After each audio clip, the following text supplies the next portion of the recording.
9장 하반부에 22절부터 29절까지를 포함해서 10장 11절까지 전체 본문인데 같이 읽기는 26절부터 교독하겠습니다.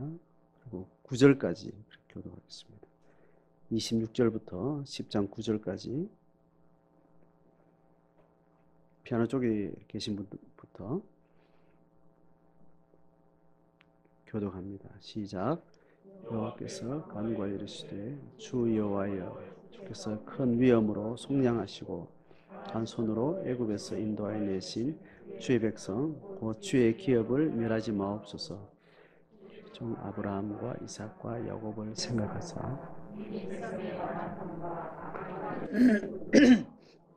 주께서 우리를 인도하여 계신 그 땅에 백성이 말하기를 여호와께서 그들에게 허락하신 땅으로 그들을 인도하여 그들이 말하는 것을 보고 그들을 미워하는 것과 광야에서 주려고 인도하여 계셨다니까 두려워하나이다. 그들은 주의 능력과 신발로 인도하여 계신 주의 백성으로 주의 기업을 하니라.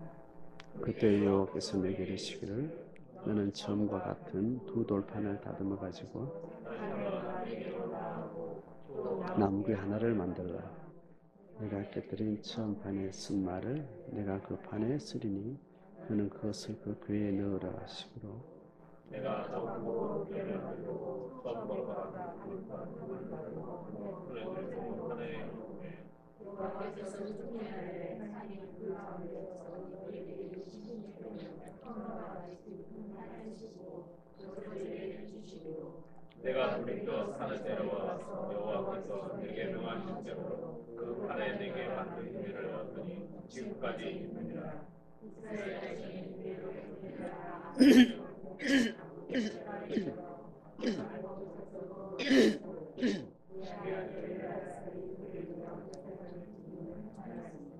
또 거기를 떠나 굿바다를 이르고 굿바다를 떠나 믹바다를 이르고 그 땅에 시내가 많았으며 그때 여호와께서 여호와의 길을 내게 하며 여호와께서 여호와의 이름으로 축복하였으니 그 이름은 끝까지 이르리라. 같이 읽습니다. 그러므로 레위는 그의 형제 중에 분깃이 없으며 기업이 없고 예 하나님 여호와께서 그에게 말씀하심 같이 여호와가 그의 기업이시니라. 아멘.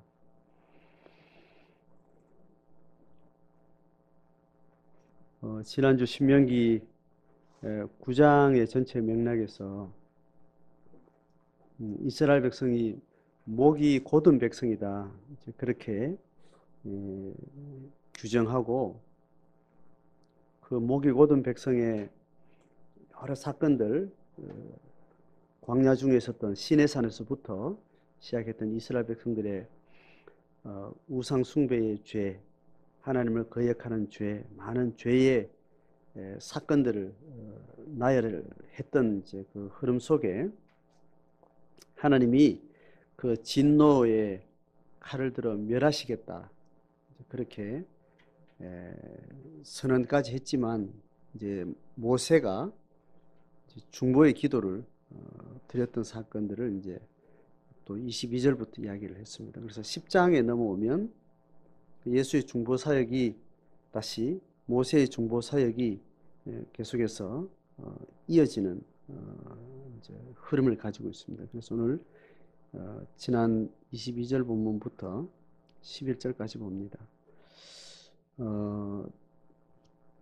이제 모세가 하나님 앞에 중보한 내용을 이제 그대로 이제 기록하고 있는 게 26절부터죠. 그 내용이 29절까지 이제 흘러가요. 4절 전체를 통해서 기도했던 중보 기도를 했던 모세의 기도가 이제 실려 있습니다.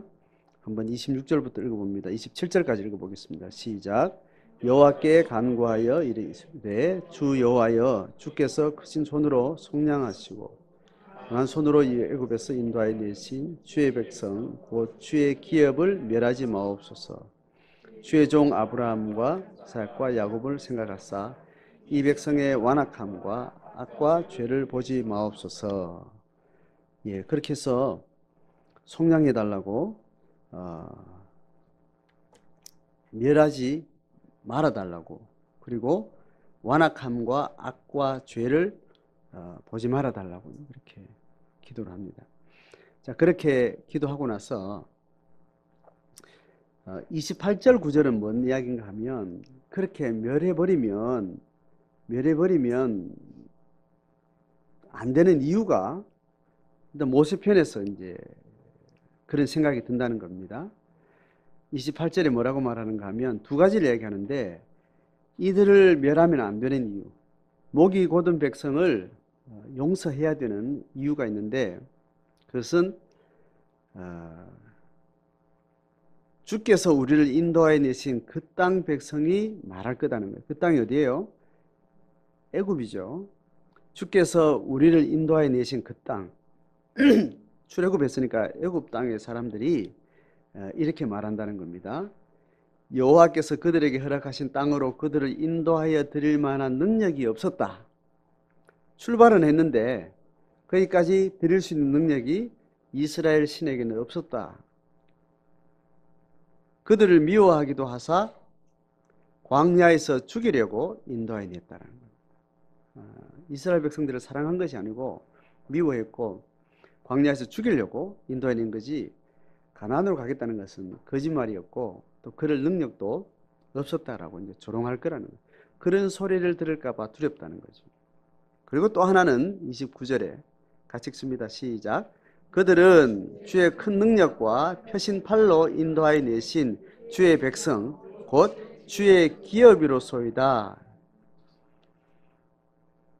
자, 그들이 누구냐면 이스라엘 백성을 이야기합니다. 죽이려고 하는 하나님이 인도해 내신 주의 백성인데 곧 주의 기업이다.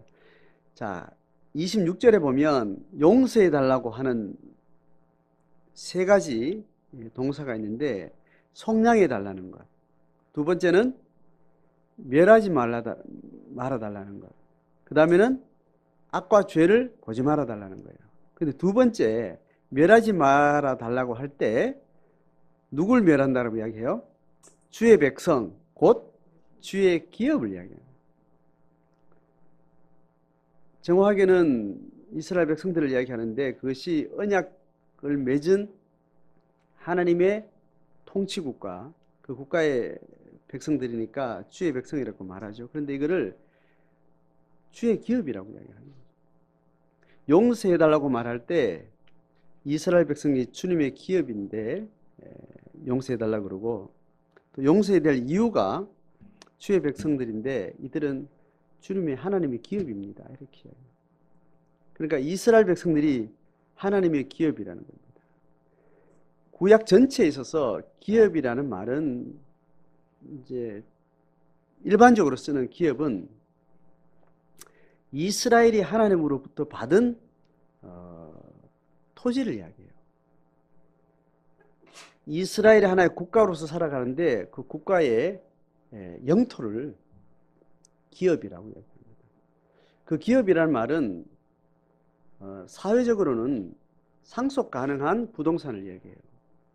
그리고 국가가 터전을 가지게 되는 그 땅을 이야기를 하고, 그리고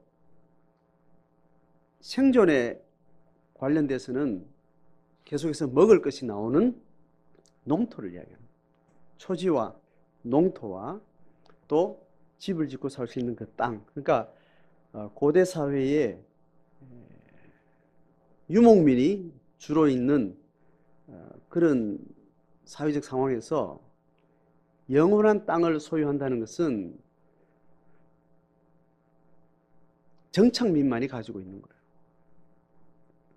어떤 법이 있어서 땅을 분배받고 땅을 사고 팔고 뭐 그런 체제가 아닌 상태였기 때문에 유목사회에서 점점 경쟁에서 살아남은 일단의 공동체가 정착사회로 들어가는 겁니다. 정착사회로 들어간다는 것은 아주 강력한 부를, 또 강력한 권력을 가지고 무력을 소유할 때 가능한 이제 과정이죠. 사회적 과정이죠.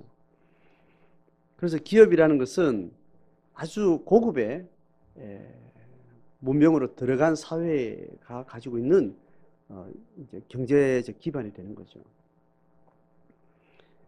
그래서 이스라엘 백성들이 하나님의 나라가 된다 할 때는 유목민으로 살던 땅을 백성들을 한순간에 정착민으로 전환하는 겁니다. 그러니까 지금 제3세계 있죠. 동남아에 있는 제3세계의 국민이 하루아침에 1세계로 들어가는 거예요. 선진국 사회로 확 들어가는 거예요. 중진국 과정을 치열하게 거치지 않고 확 들어가는 거예요. 이게 우리로 봐서는 그냥 뭐 땅을 옮기는 것처럼 느껴지지만 지금 현실감 있게 느껴지기는 이제 그런 과정입니다. 그래서 유목 백성들이 기업이라는 것이 주어지지 않고 자연에 의해서 어떤 힘 있는 권력에 의해서 국가나 민족들에서 떠밀려 그냥 하나님이 하늘이 열어주는 대로 주면 먹고 아니면 죽어야만 되는 그런 아주 험악한 삶 가운데 던져진 그런 소부족들, 민족들이 그렇게 각축전을 벌이는 그런 사회이기 때문에 내일에 대한 소망이 분명치 않은 사회예요. 그래서 영구한 땅에 들어간다면 종이나 노예 상태로 들어가는 거예요. 그렇지 않으면 자유인이 된다는 것은 언제든지 누구한테 죽을지도 모르고 하늘이 허락하지 않으면 내일을 생존할 수 없는 그런 형편에 살아가는 고대 사회에서 국가를 기업으로, 땅을 기업으로 체계적인 국가로 그렇게 약속하신 것은 엄청난 약속이에요. 그래서 이 기업이라는 말은 일반적으로 대체로 대부분이 떠돌이하는 그런 유목 생활 속에 아주 산성을 중심으로 한 도시국가 이들만이 가지고 있는 보장된 삶의 기반인 겁니다. 그것을 가나안 땅 전체를 이스라엘 백성의 기업으로 주겠다고 얘기해요. 기업이라는 말은 그런 의미가 있어서 우리는 그냥 성경 읽으면서 그냥 기업 하니까 그냥 그렇게 이제 지나가는데 이스라엘 백성들에게 기업이라는 말은 보통 중요한 의미가 아닌 겁니다. 그런 의미에서 기업이라는 의미를 이해를 하시면 됩니다.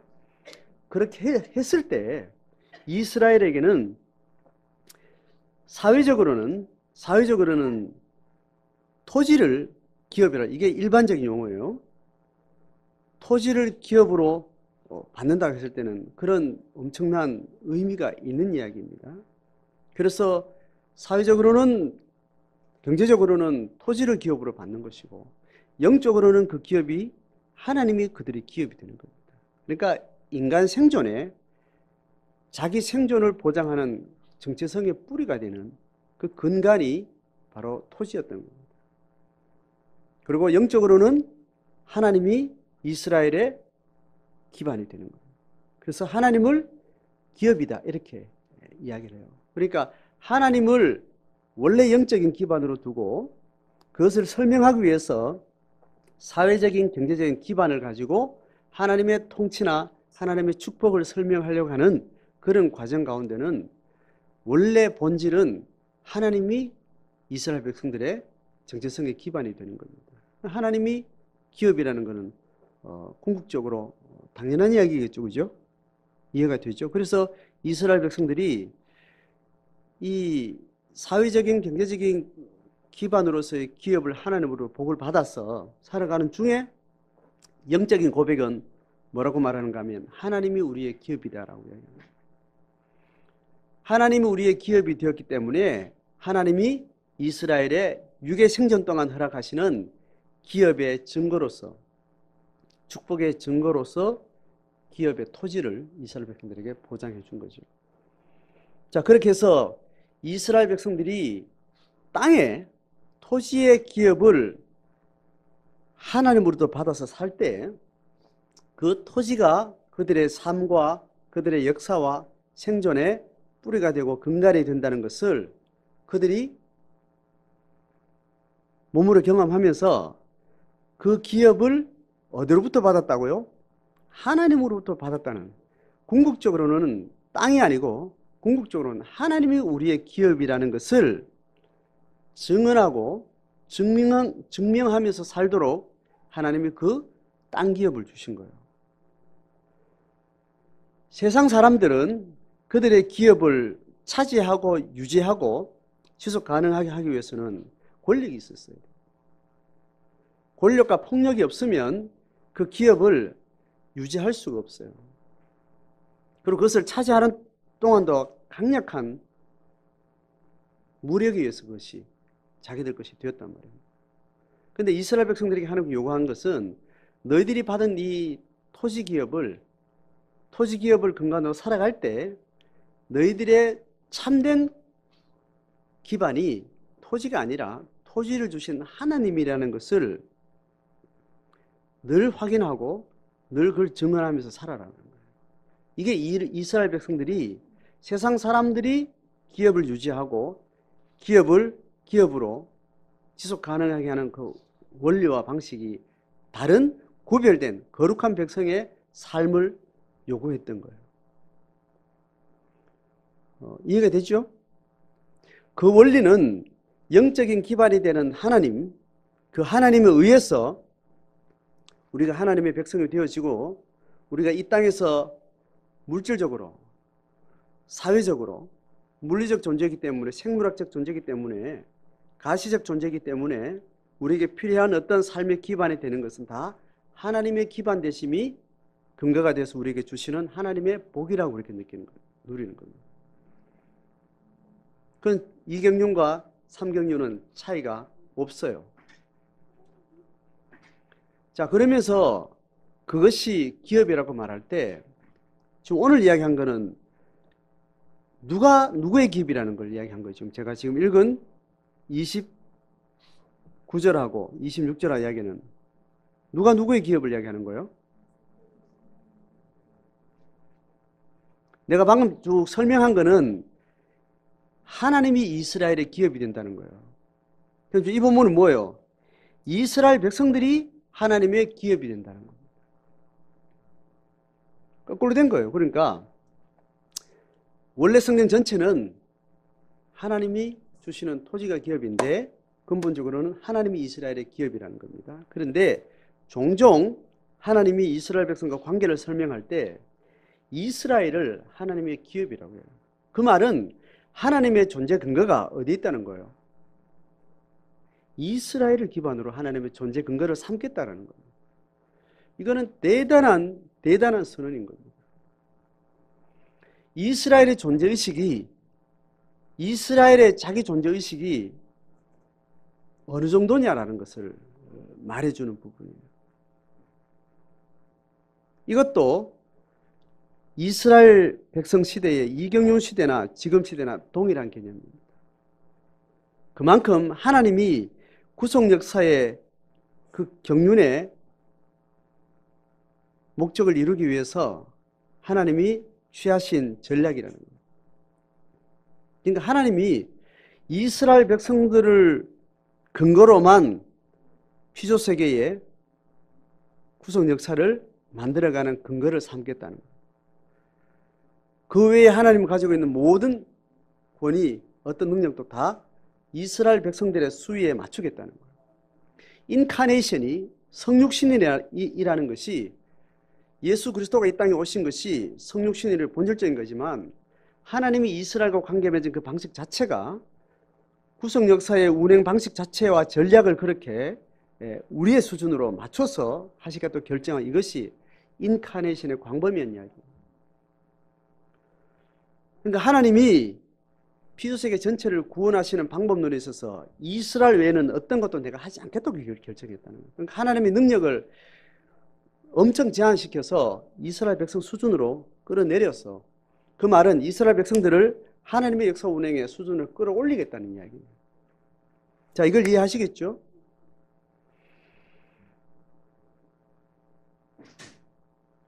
그래서 선지서에 보면 이스라엘 이제 주보에 보면 두 번째 단락 그죠? 주의 기업으로 이로소이다. 그 단락 저 끝에 두 번째 단락의 중간에 그죠? 반대로 레위 지파에게는 여호와가 그의 기업이 되신다. 혹은 이스라엘에게도 하나님이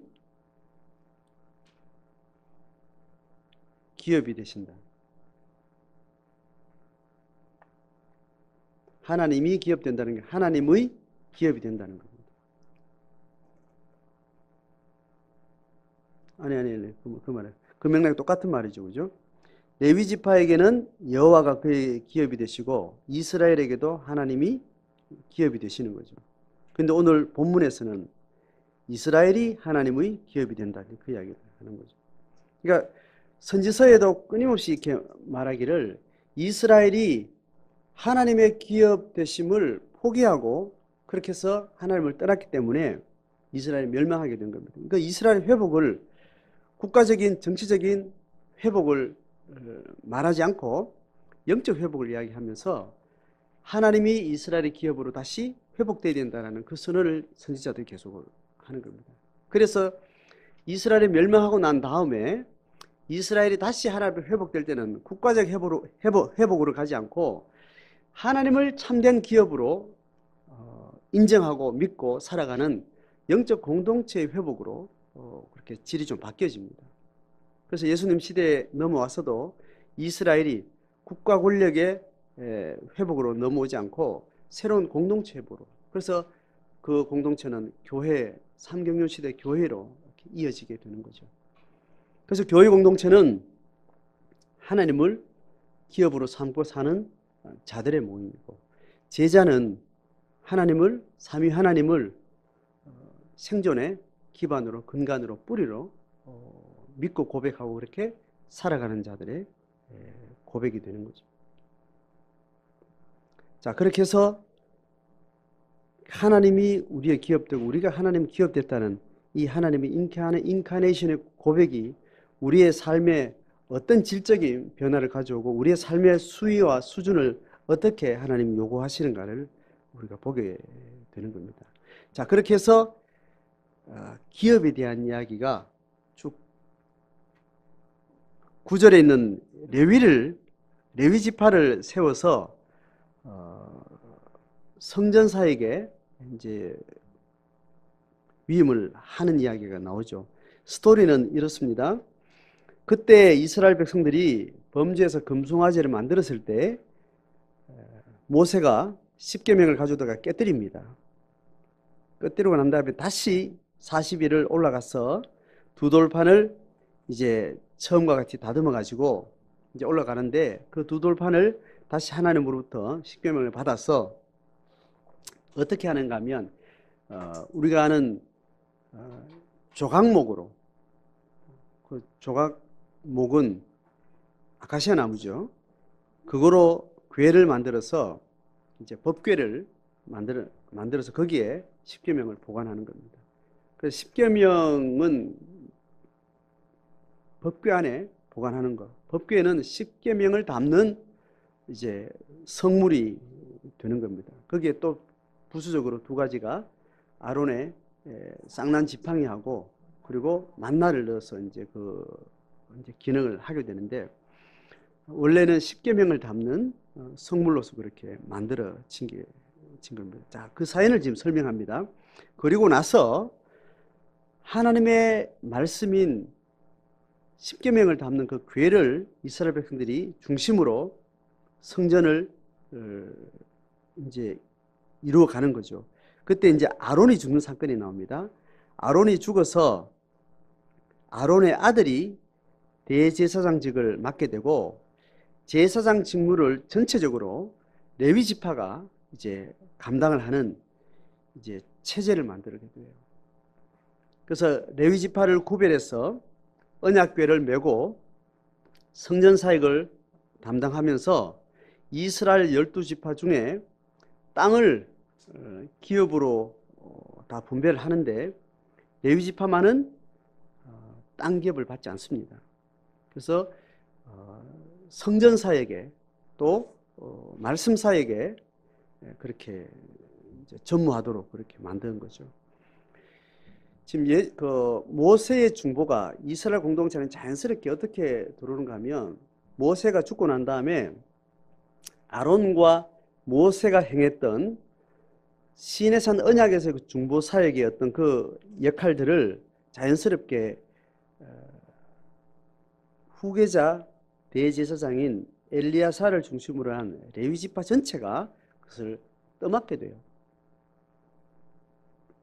그래서 정치적으로는 모세를 대신해서 정복 전쟁 때 여호수아가 그 일을 임시로 수행을 하지만 여호수아 이후에는 다른 지도력이 끊어집니다. 그리고 영적인 중보 역할을 했던 모세의 그 사역을 대제사장이 성전을 중심으로 이스라엘 공동체가 이제 유지되면서 성전 사역을 하는 레위 지파 전체와 대제사장이 그 중보 사역을 감당을 하게 돼요. 자, 그렇게 해서 이제 레위 지파를 구별해서 여호와의 언약궤를 매게 한다는 겁니다. 자, 그리고 이렇게 이어지는 걸 아시겠죠? 모세의 중보가 그 사역이 레위 지파에게로 이렇게 체제를 만들어 시스템과 조직을 그렇게 만들게 되는 거죠. 그렇게 해서 특징이 레위에게는 땅을 주지 않는 겁니다. 그리고 9절에 그러므로 레위는 그의 형제 중에 분깃이 없으며 또 기업이 없고, 분깃이라는 말은 분배해주는 유산이 없다는 겁니다. 그게 땅이 없다는 거죠. 내 하나님 여호와께서 그에게 말씀하신 같이 여호와가 그의 기업이 되는 겁니다. 자, 이스라엘 백성들이 하나님을 기업으로 얘기할 때는 하나님을 대신해서 자기들의 육체적 삶을 살아갈 수 있는 그 기업을 하나님이 땅으로 주시죠, 그죠? 근데 레위인들에게는 하나님이 기업이라는 것은 다른 지파하고 동일한데, 영적 기업은 동일한데 육체적 삶을 살아갈 수 있는 그 땅의 기업도 그들이 주지 않는 거예요. 이걸 물리적으로는 어떻게 해결하는가 하면 11조를 가지고 해결하는 거예요. 이스라엘 백성 나머지 지파들이 가지고 있는 기업의 소출의 10분의 1을 하나님 앞에 드리는 거예요. 그걸 가지고 레위 지파들이 이제 생존하게 되는 겁니다. 자, 그렇게 해서 여호와가 그의 기업이 되는 겁니다. 그러면 이 모세의 중보 사역은 레위 지파에게로 전이 됐죠, 그죠? 전이 되면 레위 지파의 중보 사역은 누구와 누구 사이에 있는 거예요? 하나님과 이스라엘 12지파 사이에서 중보 사역을 감당하는 겁니다. 그러면 이스라엘 백성은 전체적으로 또 하나님을 그들의 기업으로 고백하고 인정하고 살아가는 거죠. 그러면 그 하나님의 기업이 된 이스라엘 백성들도 전체적으로는 크게는 또 중보적 소명의 자리에 있게 되는 겁니다. 그러면 이스라엘 공동체 전체가 하나님을 기업으로, 자기가 이스라엘 백성이 하나님의 기업이 되고 또 하나님이 이스라엘 백성 기업이 되는, 서로가 서로의 자기 존재의 근간을 서로에게 두고 있는 겁니다. 그렇게 해서 이스라엘 백성 전체가 중보의 소명을 받고 있는 거죠. 그러면 누구와 누구 사이에 중보를 하고 있는 거예요?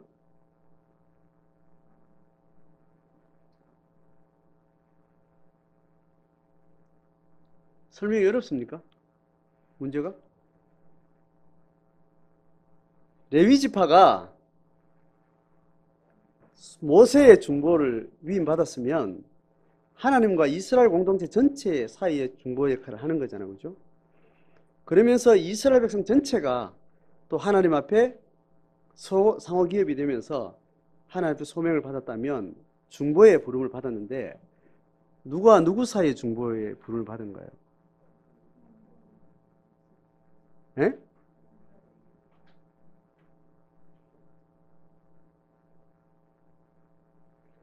하나님과 이방인 사이의 중보를 받았다는 거예요.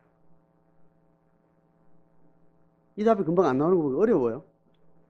이스라엘 백성들이 하나님이 이스라엘 백성을 부른 이유는 이스라엘 백성만을 구원하기 위한 목적이 아니잖아요. 하나님의 구원의 목적은 열방 전체를 향해서 있는 거예요.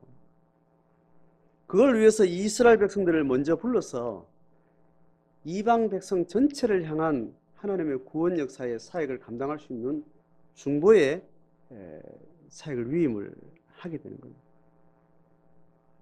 자, 그래서 결국은 이 경륜 시대가 끝나면 하나님이 구원 역사를 어떻게 펼칠 것인가에 대한 하나님의 경륜의 계시가 끝이 나면 그 다음에 이제 본 시대가 오는 거예요.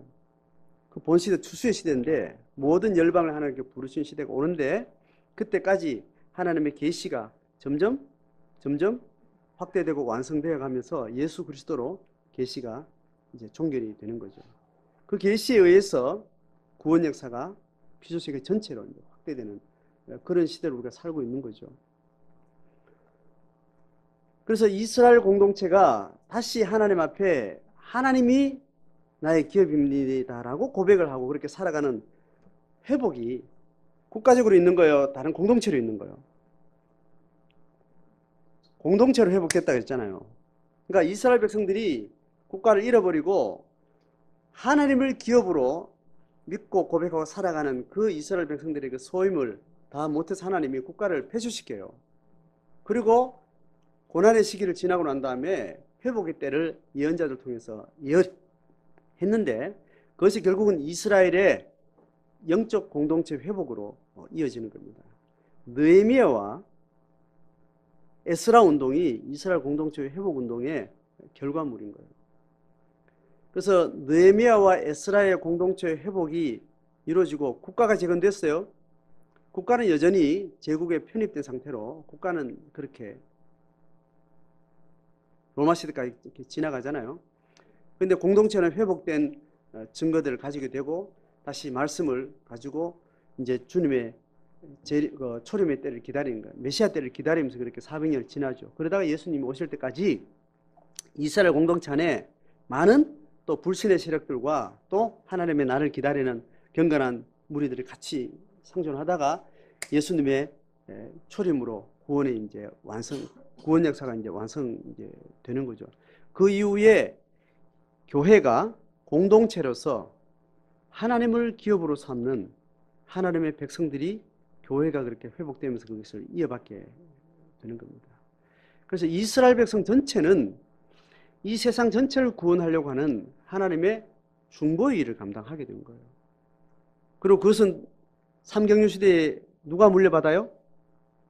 제자와 교회 공동체가 그것을 물려받는다는 겁니다. 자, 이렇게 흘러오는 겁니다. 모세의 중보의 가장 근원은 예수 그리스도예요. 중보의 영적 중보의 핵심은 본체는 예수 그리스도의 중보라고요. 그 예수 그리스도의 중보를 통해서 하나님의 기업이 되고 하나님을 자기 기업이라고 선언하는 자를 통해서 하나님이 또 다른 복음이 필요한 자들에게 하나님이 그렇게 통치를 확장해 가는 겁니다. 그래서 하나님의 진리를 깨닫는 돈은 누군가에서 이렇게 전해진다고 했어요. 그래서 그걸 한자로 뭐라 그러죠? 전도라 그러잖아요. 전도는 하나님을 알 수 없는 인간이 하나님을 떠나서 죄와 사망 가운데 있는 인간이 자기의 창조되어진 그 본자리를 찾아가는 길이 되는 겁니다. 그래서 하나님을 만난다는 이것은 길이라고 이야기하잖아요. 길은 어떻게 흘러가는가 하면 하나님이 선택해서 만난 누군가를 통해서 그 사람을 통해서 또 타자로 흘러가는 거예요. 그것이 한 개인에게서 공동체로 공동체가 또 계속 그것을 위임해 가는 겁니다. 뭐가 있어서 가능한 거예요? 중보의 본체이신 그리스도가 있어서 가능한 거예요. 그래서 우리는 세상을 향해서 중보의 소명을 가지고 있는 겁니다. 그런 세상과 하나님 사이에 우리가 있다는 것에 대해서 신학적으로 아는 것 말고 내가 그렇게 부름받았다는 것에 대해서 자기인식이 있어요. 그게 제자가 가지는 길이 그거예요. 교회가 왜 공동체로 이렇게 모여 있는가 하면 개인이 하나님과 세상 사이에 중보의 부름을 받고 있다는 그 사명을 감당하기 위해서 하나님이 공동체로 우리를 모아준 겁니다. 교회가 무리인 이유는 교회 안에 같은 신앙을 고백하는 다른 제자가 나와 함께한 이유는 서로 뭘 하라는 거예요? 세상을 향해서 하나님이 이 중보 외에는 다른 방법을 하나님 쓰지 않겠다고 그렇게 전략을 가지고 우리를 공동체로 묶어 주신 겁니다. 그 공동체 안에 다른 지체의 만남의 이유는 뭐예요? 전도가 목적입니다. 도를 전하는 게 목적입니다. 그 도는, 그 길은 어떻게 해서 길 없는 자에게 이어지는가 하면 중보적 사명에 자기 자리를 지킬 때 그것이 가능하게 됩니다. 그래서 전도는 하나님의 길을 전하는데 전도는 하나님이 쓰시는 방법이에요. 그래서 바울은 하나님이 복음을 전하는 방법을 전도라고 이야기하고 도를 전하는 방법을 그렇게 말을 만들고 그것이 세상 사람들의 보기에 어떻다고 표현했어요? 예? 미련한 것이라고 했어요. 근데 하나님은 그 미련한 방법을 쓰시겠다고 하나님이 전략을 이렇게 만든 거예요. 천하 없는 하늘을 열고 신비한 세상을 탐구해도 전도의 길이 거기 있어요, 없어요? 없습니다. 그런데 이 성경이 뭐길래 하나님을 만났다는 자기 확신이 있는 사람들의 자기 고백이 글로 그 사건들을 기록해 놓은 거잖아요, 그죠? 그것이 많았지만 수백 년, 수천 년 지나오는 동안 이거 참된 것이다라고 공동체 긴 역사를 통해 검증되고 남아서 성경으로 남겨진 건데 이거는 먼저 하나님을 만난 자들의 중보적 삶을 통해서 고백된 글이고 문서입니다. 근데 우리가 글을 읽으면서 누굴 만나요? 이들이 만났던 하나님을 만나게 되는 겁니다.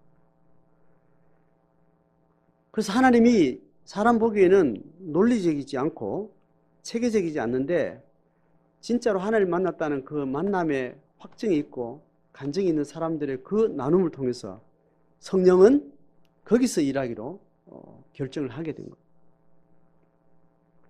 그래서 우리는 하나님이 우리의 기업되고 우리가 하나님의 기업됨을 우리가 하나님과 교통하고 하나님과 연합되는 그 삶을 통해서 드러나는 증거가 누군가에게 하나님의 길을 찾는 유일한 통로가 되는 거죠.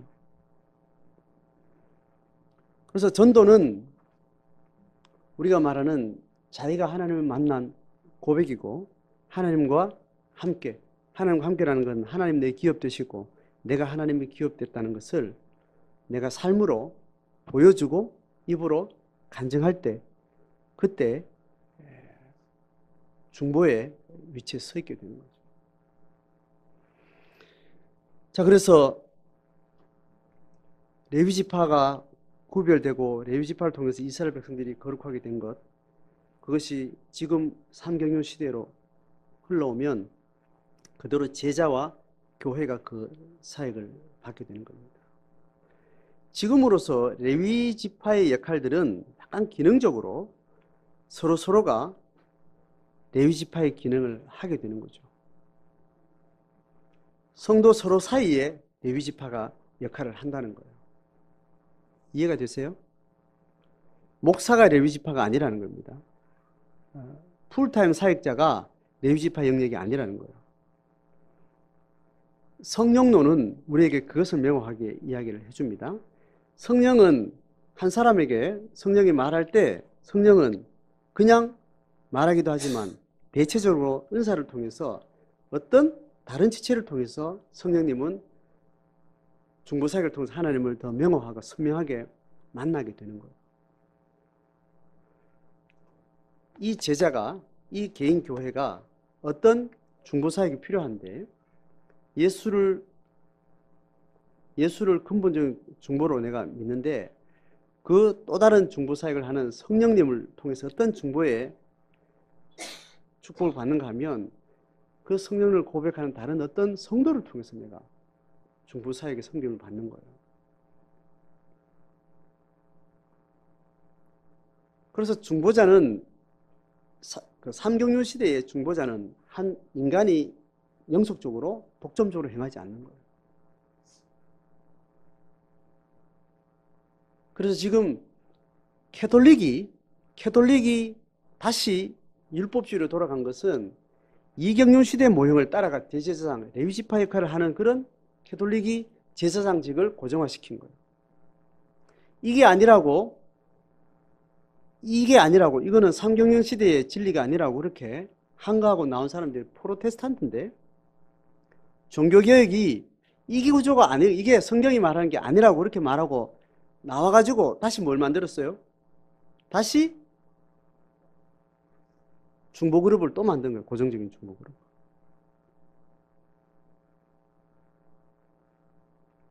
그래서 개신교는 구교가 틀렸다고 말하고 나와놓고 또다시 구교를 따라서 자기 교회 구조를 만든 아주 기만적인 공동체.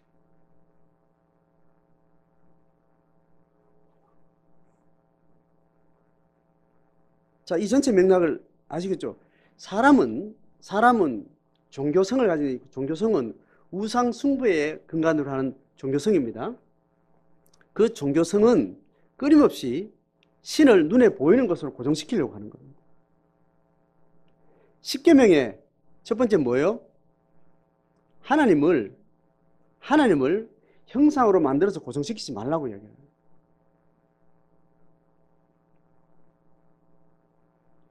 그렇게 설명을 해도 구약은 끊임없이 고정시키는 방식으로 하나님을 끊임없이 만들어 왔고 구조 자체가 레위지파를 고정적으로 두고 또 그런 사역들을 이제 해온 거죠. 그래서 삼경륜 시대로 넘어와서 본체인 그리스도가 온 다음에는 이제 더 이상 고정적인 중보가 필요 없고 그렇게 일하지 않는다는 거예요. 그래서 성전이라는 어떤 매개도 필요 없고 성전 자신을 우리 몸에 오셔가지고 하나님의 임재가 어떤 법궤 위에 임하는 어떤 중보의 어떤 고정적인 시간 공간이 필요하지 않고 모든 사람의 시공간을 초월해서 중보자이신 성령이 우리 속에 들어왔기 때문에 더 이상 중보의 고정성이 필요 없는 거예요. 그런데 캐톨릭을 만들었다고 그랬죠. 초기 당시에 박해받는 시대에는 특별한 중보의 계층을 고정적으로 만들지 않았다는 거예요. 그런데 그것이 국가 종교가 되고 제국의 종교가 되고 세속적인 종교의 어떤 그런 방식들이 기독교 안에 들어오면서 기독교가 세속 종교의 형태대로 이스라엘 백성들이 구약시대에 만들었던 그런 고정적인 중보자를 고정시켜 놓고 그렇게 신앙 행위를 하게 됐던 겁니다. 그리고 개신교에서도 많은 신앙운동이 일어나는데 어떤 운동이냐? 회중교회라는 게 회중교회. 회중교회는 근본적으로 중보사역을 고정적으로 하는 사람이 있는 것은 신약의 방식이 아니다. 성경의 원리가 아니라고 해서 사역자를 고정시키지 않는 겁니다. 그래서 어떤 직업적인 어떤 체제를 두고 어떤 풀타임 사역자를 체계화시켜서 고정시키는 그런 정치 제도를 다 없앤 거예요. 그래서 말씀 전하는 은사는 그야말로 공동체 안에 말씀을 잘 전한다고 가르치는 은사가 있다고 인정되는 자를 그냥 세워서 말씀을 나눠요. 그리고 다양한 성도들이 신원이라고 한다 그랬죠. 제가 설교를 하면 오늘은 설교는 강강훈 형제가 하겠습니다. 이제 공식적으로 하고 나면 30분 설교하잖아요. 그러면 듣고 있는 성도들 중에 이제 순서 없이 나와가지고 들은 말씀에 대해서 감동과 또 자기 고백들을 그래서 또 이렇게 나눠요. 실제로 교파 교회를 지향하지 않는 이 교단들 중에 이런 회중교회가 있습니다. 자, 그렇게 해서 지금 제가 이렇게 말하려고 하는 것은 각 성도가 가지고 있는 중보사역의 그 중요성을 이야기를 하는 겁니다.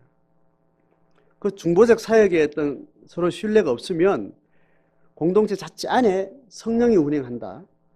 하나님의 신약교회를 만든 방법론에 대해서 우리가 전혀 무지하게 되는 상황이 오는 겁니다. 예수 중보에서 성령 중보로 넘어온 걸 이해하시죠? 그죠? 성령 중보가 일하는 방식은 고정된 누구를 두고 있지 않다는 거예요. 모든 지체가 상호간에 중보자 역할을 한다는 겁니다. 성령의 음성을 듣고 말씀을 비추게 되고 하나님의 음성을 듣는 중보사역의 역할을 하게 된다는 거예요. 그렇게 해서 공동체 전체가 하나님 앞에 중보의 공동체로 삶을 살아갈 때 불신 세상에 하나님을 발견하게 되고 하나님의 길을 찾게 되는 통로로서 쓰임을 받게 된다는 거예요. 교회가 회복되어야 되는 이유는 거기에 있습니다. 교회가 그리스도의 몸으로서 본질을 회복되어야 될 이유는 거기에 있다고.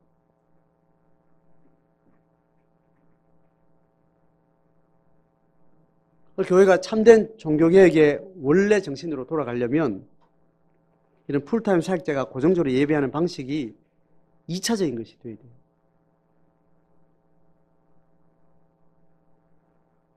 그러니까 이 주일 예배는 가끔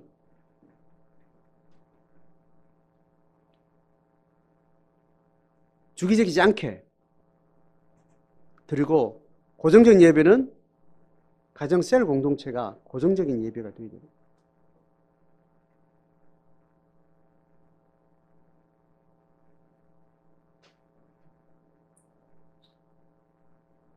이 의미를 여러분 잘 이해를 하시고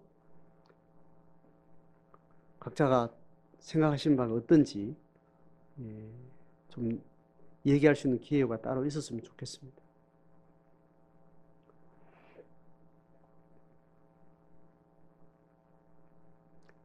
가정교회에서 가정에서 모이는 소그룹 셀 공동체가 주기적으로 예배하는 예배의 본 예배가 되고 전체 집회는 말씀을 나누고 공동체 전체가 나눔을 하고 어떤 찬양 집회나 특별한 사역을 위해서 따로 하기 위해서 토요일 저녁에 모이겠습니다. 주일날 오후에 모이겠습니다. 전체 집회로 모이겠습니다. 회의를 위해서 모이겠습니다. 찬양을 위해서 모이겠습니다. 기도를 위해서 모이겠습니다. 말씀 나눔을 말씀 가르침을 위해서 전체 티칭을 위해서 모이겠습니다. 그렇게 하면 제가 말씀에 가르치는 교사로서 은사를 확인하고 나서 제가 그렇게 말씀을 강론한다든지 성경을 한 권 뗀다든지 뭐 그런 사역들을 제가 이렇게 하는 거죠. 이건 아주 부수적인 사역이거든요.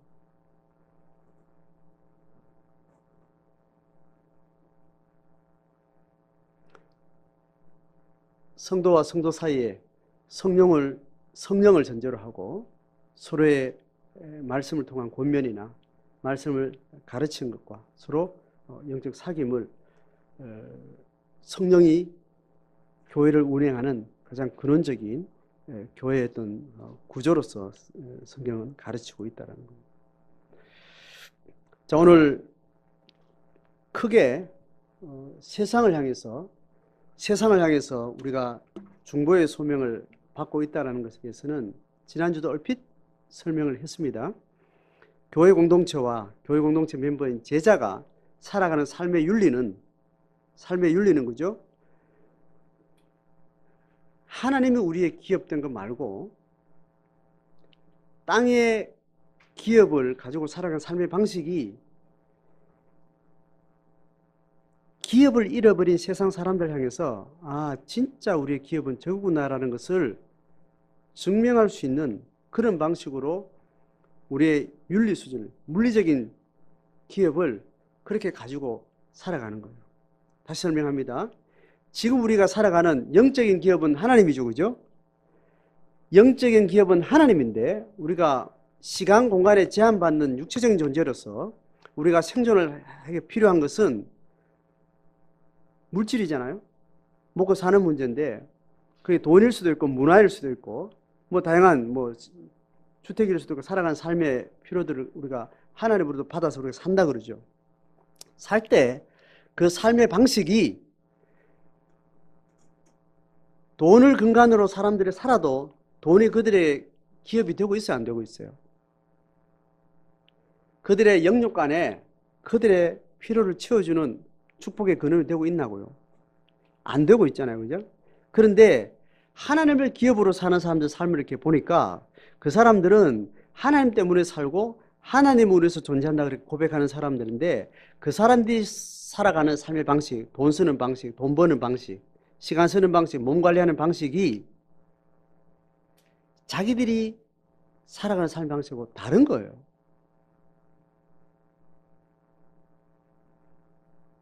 왜 다른 걸 이렇게 살펴보니까 자기들이 살아가는 방식은 정말 답이 없어요. 그런데 예수 믿는 사람들이 하나님을 기업이라고 고백하는 그 예수 믿는 사람들이 삶을 살아가는 삶의 가치들을 보니까 아, 답이 있는 거예요. 영적인 답이 있다는 말이 아니고 물리적으로 육체로 살아가는 삶에서 답이 있는 거예요. 아, 저래 살면 누구나 굶지 않고 살 수 있겠다. 저렇게 살면 아, 평안할 수 있겠다. 저렇게 살면 아, 만족할 수 있겠다. 고통하는 사람이 없겠네. 그런 증거를 그들이 보는 겁니다. 근데 그 사람이 묻죠. 당신은 돈을 그렇게 벌고 그렇게 쓰면 내일이 불안하지 않습니까? 이렇게 물으면 불안하지 않다는 거예요. 그렇게 돈 쓰면 누구도 고통하지 않고 누구도 억울하지 않고 눈물 흘리는 사람 없이 살 수는 있겠는데 그렇게 하면 당신은 내일이 불안하지 않습니까? 당신이 손해본다고 생각하지 않습니까? 당신 왜 그렇게 살 수 있죠? 이렇게 물으면 내 기업은 내 생존의 근간은 물질이 아니고 하나님이 내 기업이기 때문에 나 이렇게 살고 있습니다 라고 고백할 수 있다는 거예요. 그래서 기독교인의 윤리 수준은 불신자들에게 답이 되는 수준까지 가야 된다는 거예요. 중보의 자리는 거기까지를 요구하는 겁니다.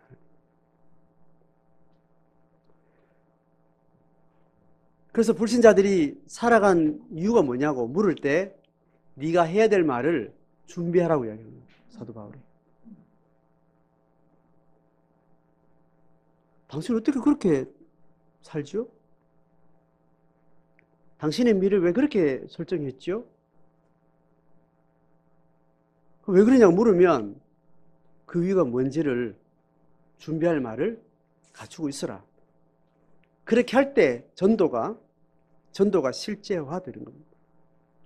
그러니까 삶으로 증언되지 않는 전도가 한국 교회에 전혀 전도의 길을 막아놓고 있는 거예요. 입으로 전해야 될 말도 있어야 되지만 입으로 말하기 전에 그 사람이 내게 입에 하는 말이 궁금해할 정도로 내 삶을 보고 궁금해할 때 말을 전해야 된다는 거예요.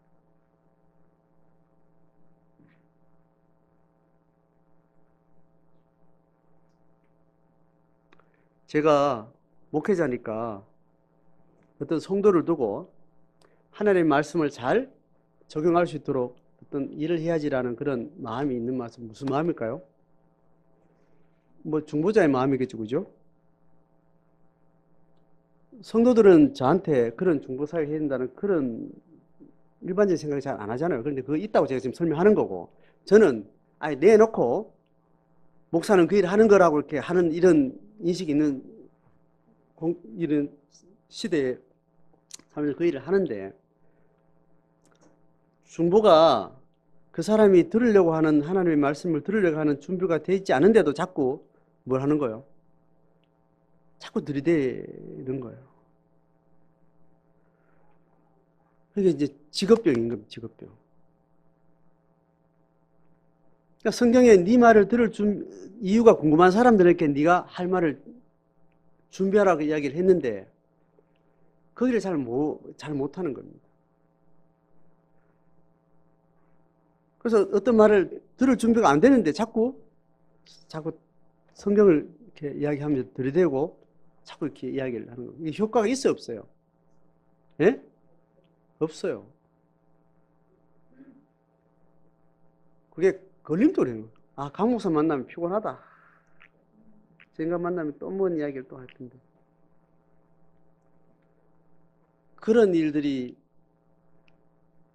있는 게 저는 정상이라고 생각했는데, 그건 굉장히 미련한 짓을 하고 있다는 걸 이렇게 나중에 갈수록 깨닫는 거예요.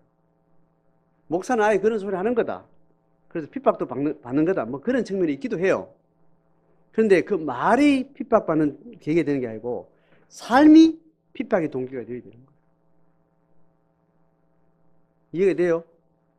복음 전하면서 이렇게 복음 전한 이유로 핍박받는 게 아니고 복음적인 삶을 사는 것 때문에 핍박을 받아야 되는 거예요. 직장에서 우리를 가지고 직장은 딱 공동체가 딱 숨겨야 되잖아요.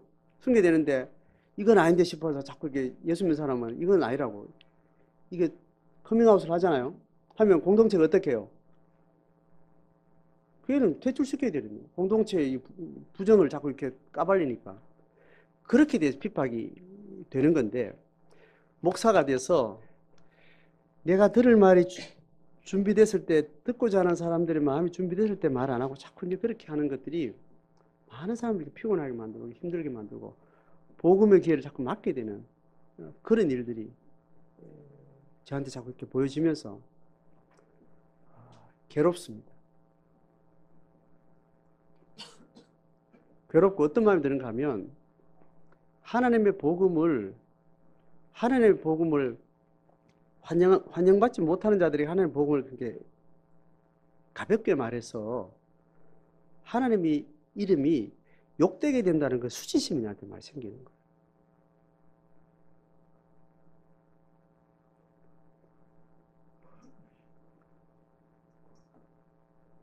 나는 한 지체를 위해서 뭔가 말을 이렇게 하는데 그 하는 말이 그 사람이 들을 수 있는 준비가 돼 있는지 때인지 잘 구별 못해서 그냥 막 함부로 이렇게 이야기해서 하느님 이름이 거절을 당하고 배척을 당하는 그런 느낌을 이렇게 드는 경우도 있어요.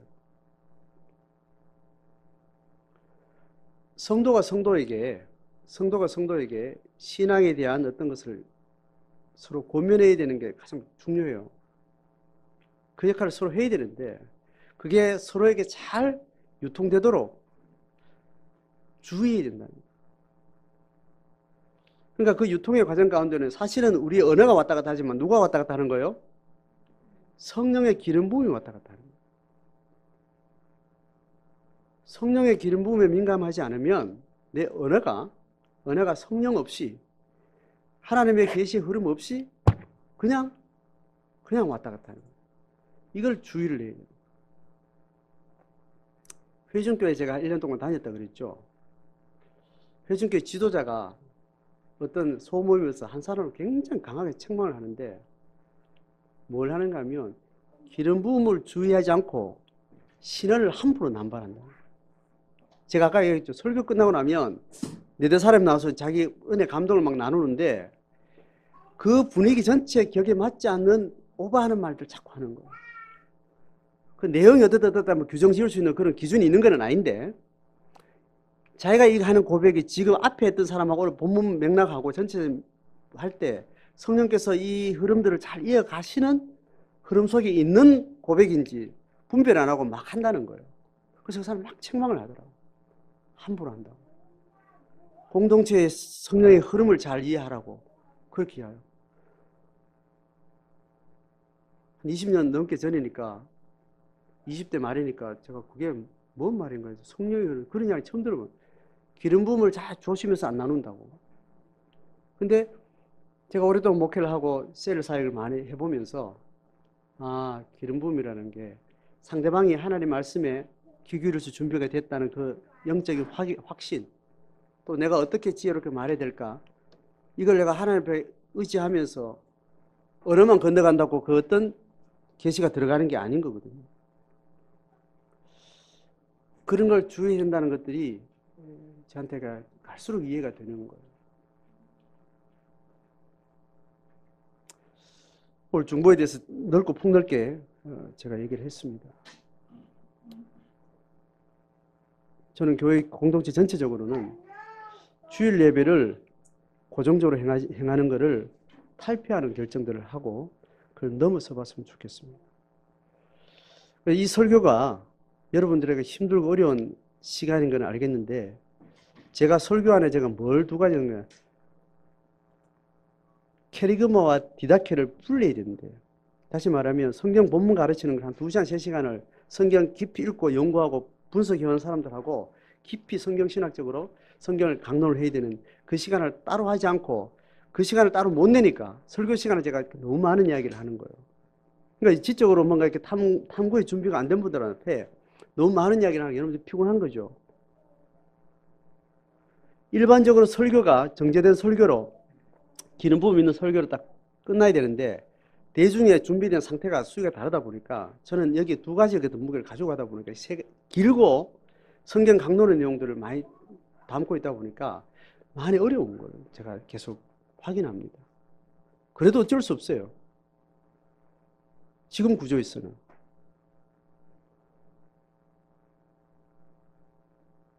저의 어떤 고민은 그 중에 있고 실제로 말씀의 나눔이라든가 말씀의 교통이라는 것은 세월 공동체에서 그렇게 나누는 것이 바람직하고 이렇게 대중을 두고 하는 것은 준비된 어떤 분명한 성경의 티칭에 대한 강론에 대한 내용이 분명하고 준비된 사람들이 배우기 위해서 그 시간에 1시간 내지 2시간 깊게 말씀을 연구하고 다른 학문과 함께 연구하고 많은 인문학 공부를 같이 성경과 더불어서 그렇게 기독교 세계관적으로 계속 공부하는 것들은 또 필요한 부분이라고 생각합니다. 그러니까 교회가 이 두 가지가 없으니까 성도들의 지적 수준들이 지적인 이해 정도가 하나의 나라를 이해하는 그 폭들이 굉장히 피상적이고 결핍되어 있어요. 그러니까 기독교 신앙을 이해하는 깊이가 너무너무 피상적인 거죠. 그러니까 거기서 나오는 언어나 윤리 수준들이 굉장히 가벼운 거죠. 더 연구하지 않는 거예요.